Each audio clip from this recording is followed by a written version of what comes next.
I see you, so watch what you do. Our guest today is Sheriff Scott Mascher, Yavapai County Sheriff's Office. Nice to have you on with us today. Good morning. Good to have you back, Great Sheriff. to be here. So you're on a special committee with the state. Right. This is about whether police or law enforcement officers should wear body cameras or not wear body cameras, or what exactly? What it is, it's a study group that we're going to put together a lot of factual information, and we're going to turn this over to the governor so far as should there be any legislative issues with body cameras, or is this something that should be left up to each individual police agency to take a look at and use as needed. Wow. Okay, now these body cameras, again, this is an example. This is one the Sheriff's Department has That's chosen. what we use. Yeah, it's not very heavy. No. It's small. And we were just saying before that, you know, it's a good thing because law enforcement officers, they wear like Kevlar or whatever. They're, you know, they have body armor on, they have guns, they have badges, they have microphones, they have, I mean, they come in and you got to be strong to be an officer just to pack all this stuff and then have a body camera too. So, sure. So the Yavapai County Sheriff's Office, they are wearing body cameras now? We have deployed 65 body cameras, that style there, on our deputies who work in the area of the county that they have the internet bandwidth that they can download the videos. Some of our more rural areas of the county don't have that internet bandwidth to download. But as we progress with getting that internet in those areas, we will have all the deputies one day wearing that type of camera there.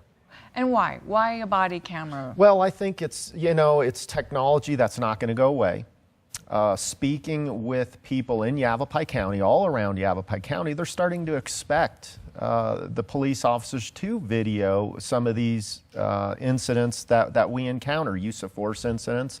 It's a transparency for what the police are doing. I think it's beneficial in that the police will act a little more professional knowing that they have those on, and I think the public will do the same. I think they'll also act a little more civil and professional when we encounter them in these agitated situations. Sure. So I think it's very beneficial to us.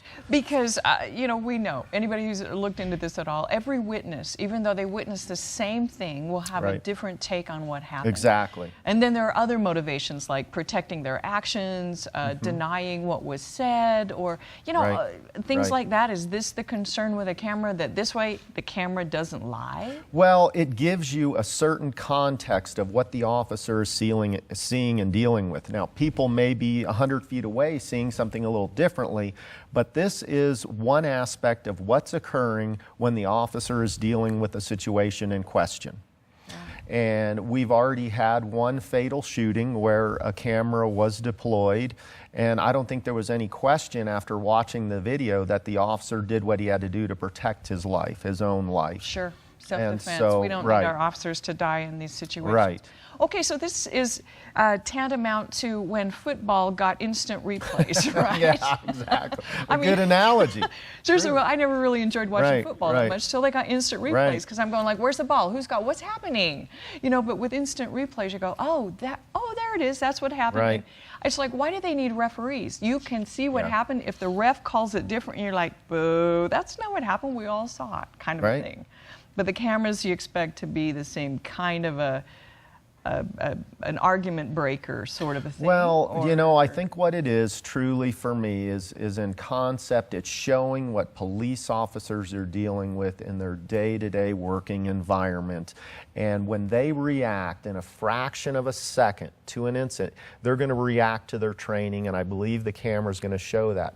What they do and decide in a fraction of a second is going to be analyzed, reviewed judicially and legally for years to come. And what they do and the decision they make is in a fraction of a second. So this is just one more way of showing and defending the officer's action and what they do. It's a tool for the officers. Wow. I tell you, well, it's neat. Okay, this is funny, but it seems like television and our media precedes, you know, what happens in our society to an extent. And is this like the real cop shows? I mean, because this is where we first saw body cameras, right? Right.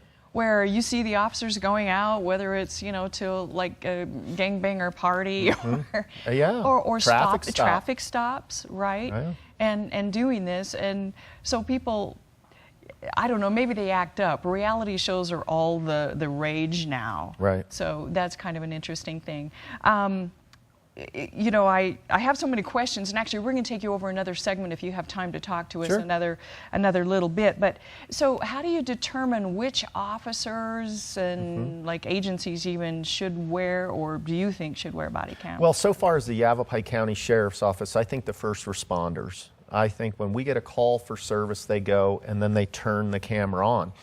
I don't think that they should turn the camera on in every contact with every citizen that may be asking direction or what time is it, but when they get a call for service where there is a call with a case number, they turn the camera on and they utilize it. Now our secondary responders, detectives, and other people at the agency are not wearing them. This is the people who respond to the initial call for service, when usually that's when, you know, if something is going to happen or something is happening, that's when we're trying to document it. Right, which you never know when you're on some kind of a call. You never know. Like you say, a traffic stop, or call out to a house, domestic violence, whatever, you don't know. Now, is this a live feed? Is anybody monitoring this? Is there a tape? Yeah, no, this camera, now, since we've gotten this technology camera, it's already changed where there is some live feeds. So the technology's changing that fast. This is downloaded after every shift into a docking station, which goes into a server where we will then retain the videos, whether it's evidence of a burglary, a homicide, a traffic stop. We follow state retention guidelines. So if it's a small traffic stop, after 30 days, it may automatically purge itself, because the big cost in this is the storage of that video. Wow, okay, so it's like a chip comes out of it that you save or whatever, and you put, so because I know when you have let's say the hunting cameras or home surveillance cameras or something, or even airplanes, you know, they recycle like every 30 minutes or something. So what you're saying is in this case, when you actually have something that needs to be documented, then you pull that out, save it, it doesn't erase itself. Yeah, well, it will in the server once we establish the various categories of, this is a traffic stop, it's going to recycle itself after X days. And if you're actually at a homicide or a shooting, that won't ever get erased. Nice. The law retention is we maintain that. So it's like DNA evidence or anything. I mean, it's actually nice to have in the files, because you never know. I mean, even after 20, 30 years, sometimes you go back and review it, and this is just another great tool. So about the committee, now, obviously not every law enforcement officer is wearing a body camera. Is there some controversy about should they? No, what I have found for the most part is police chiefs, sheriffs like the concept. They think it's technology, it's a train headed down the track that's not going away. The issue is, how do you get the money to pay for it? It's very expensive. You know, the cameras are $300–400 each. If you have 100 officers, you have that cost, and then the cost to store the videos. And I think we're paying about $100,000, just a little over $100,000 a year to store the videos as evidence and/or public record. And it will stay that amount, you think? Well, I'm hoping as more and more agencies pick this up, as they seem to want to do, the costs will start to drop. And as technology gets better, we've seen with computers and other things the costs drop. So that's what we're hoping in the future, because I do think it's an important tool. I think the public expects that of us now, and I think it's something that more and more police agencies are going to pick up and do. Right. Now, also, let's see, I wanted to ask you a question about downsides besides cost.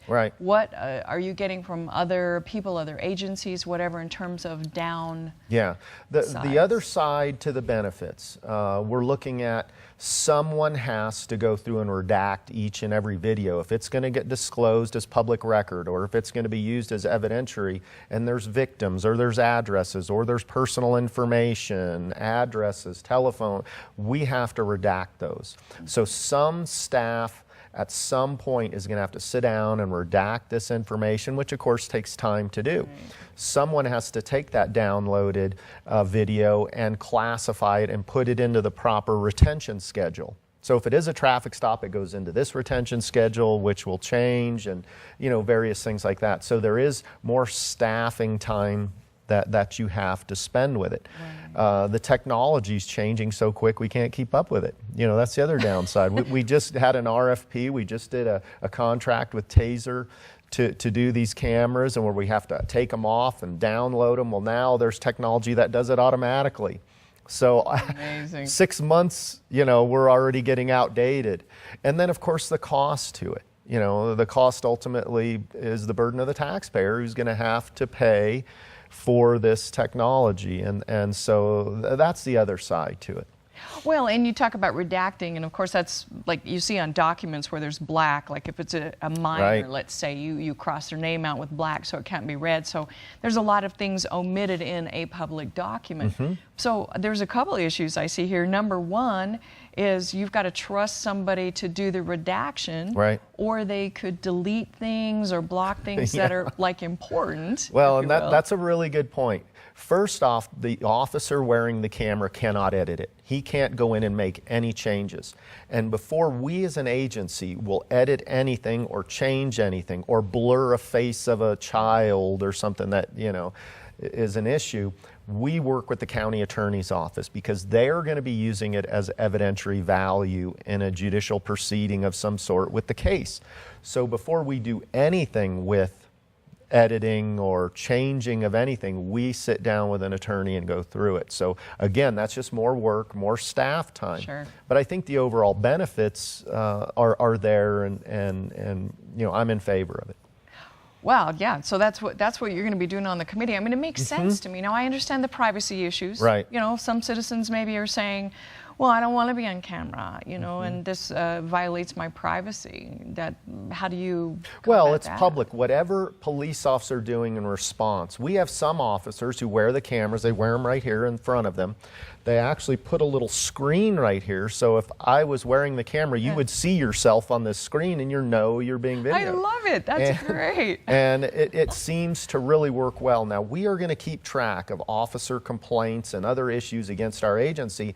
Already, I think we're starting to see a drop because the officers are wearing the cameras, and it's people know it. And people know it. That's right. And it's more of a factual Nobody wants interview. to act like an idiot. Exactly. That's it's a true story there. And you can't get away with stuff. And if it's on camera, right. there it is. You there know, it's it a real is. thing. Well, obviously, this is Governor Doug Ducey has got this law enforcement officer body camera study committee. So you'll be meeting, and then the report comes out when?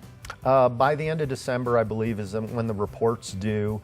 I believe we have 2 more sessions. Interesting. And a lot of real interesting discussions are coming up, even with the lens of the camera. Should you have night vision? You don't want to have the lens any better than what the eyes are of an officer. Oh, got it. So you want to see seeing. what they're seeing. So there's a lot being discussed. Fascinating. There. All right. Body cameras on law enforcement still under a little debate, and right. we'll find out the results later on. Thanks so much for joining us. You Sheriff bet. Mascher. Happy to. Appreciate it.